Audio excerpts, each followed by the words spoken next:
Hello, my name is Darren, I'm 14, and I was grounded.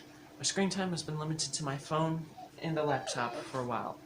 So to pass the time, I'll be making objects, and hopefully I can earn my devices back. Many of the projects here are made with natural or recycled materials. Okay, so a few hours later, I got the base for the wings drilled. Took me a few times to get it right. I had to make those holes very small, and I don't have a proper drill, so I had to pretty much make these with a multi-tool and a file needle. Those are about the only things I could use, but before I put them on the wings, I'm going to show you guys how I made that wing. So, I haven't made the second wing, but since I'm on camera now, I figure it might as well be a good idea. So, in case you don't know what this is pretty much a rose bush that's been stripped of its thorns, and I took a very long piece of wire that pretty much poked a hole through it. Rose bushes at the center, instead of being solid like wood, actually has a mushy inside, sort of like a sponge material that can be poked out. So, and we have a whole bunch of them here in Kentucky. So, it's pretty much what you do after you get one of your coat hangers, wire coat hangers, preferably the brass or iron ones like this one. You pretty much just bend it into this shape, so you got an L shape on this side, and then half an L shape on this side. Say half an L shape because it's shorter on this side. So what you're gonna do is you're gonna take a rose bush. You're gonna pretty much put it right here. Put the coupling from the rose bush that you used in the wire. You just twist it on. Now you can push it on, but that might, I don't know, into two pieces. And well, I don't really got the time right now to make another one. So we're just gonna twist it on here like a screw. After we twist it on there far enough, just right here. Alright, should be good. Now we're going to take our second coat hanger. This one bent into a similar shape. Then we're just going to do it side by side, so kind of like a clock mechanism, those old grandfather clocks. Just twist the parts that you just put in, this part, twist it left, and then twist it right, while pushing in gently. After a while, it won't be able to go any further, and that's when you know that wire end is touching the first wire, so just going to keep going like this. Might take a while, so if you have a lot of patience, all the better.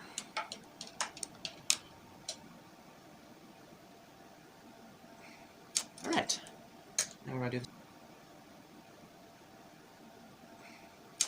Alright, now we're going to do the same with this one, just make sure they're in place.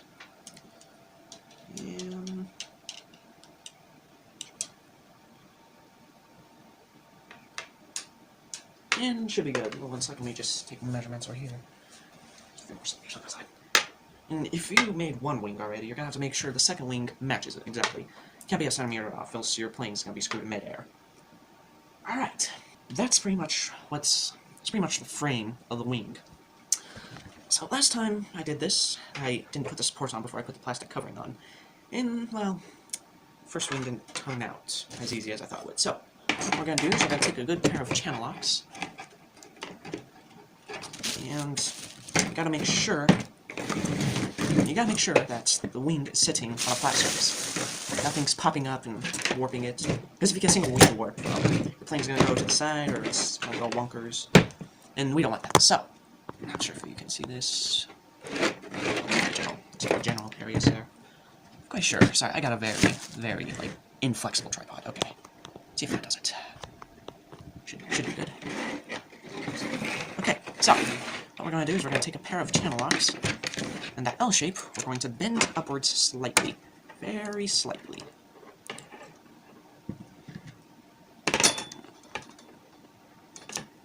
Next, take this part. Next, take this part. Screw it in, and then we're going to make a hook shape with this part. Now, this is where the flat surface comes in best. So, as you can see, fully flat. Hold on, let me just get this alignment. Okay, so we have to make sure that these surfaces are flat, so that way when we go to bend these into a hook shape in order to get them into the second hole, not sure if you saw that when I first showed you, but if these are flat, then we don't have to deal with wing warping, because if you put that part in and then fix it to the base, without making sure the wings aren't warping any, then you're going to end up with a warped wing, And you can't really fix it other than by taking apart the entire wing. I made that mistake with the first wing, so... Okay. Hold on a sec, let me just see if I can get this. Okay. Okay. One second. Okay. Now that I know you guys can see this, we're going to take this part.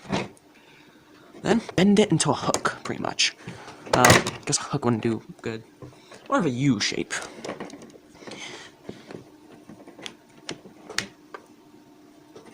Alright, almost there. Then we're going to squeeze with the channel locks.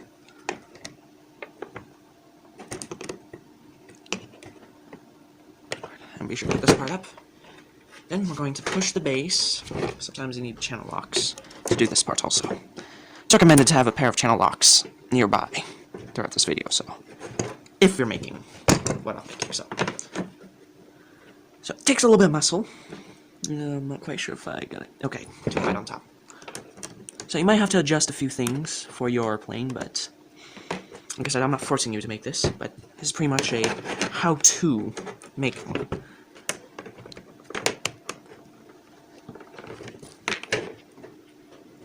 Alright, now it's in. Okay, now we just move this part up. It clicks right into place. And there you go. One side of it's done. Now, if there's any wire that was accidentally bent while putting that part on, be sure to straighten it back out again. So, let me just get this part back on.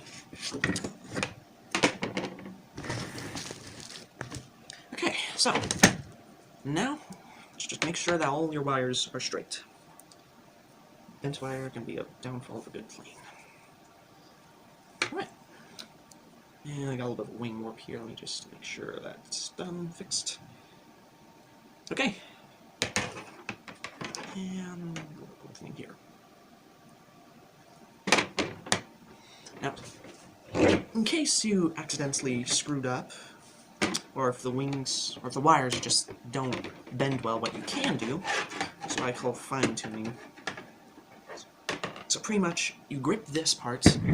So that's the little wire part, grip with the channel locks, and then this part will actually bend with that other part, so you just use that.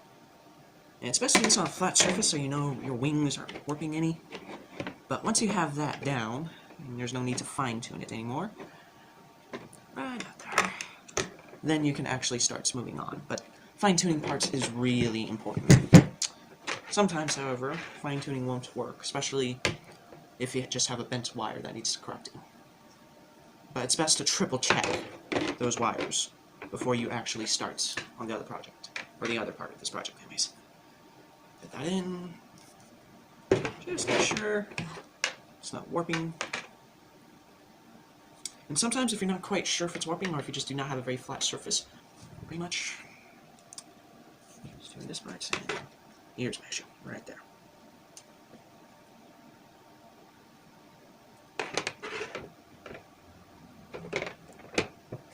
Okay. Oh, what is wrong with this?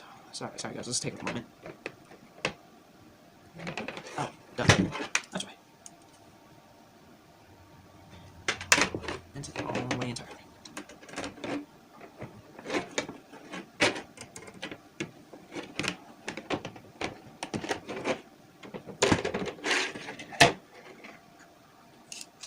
Okay.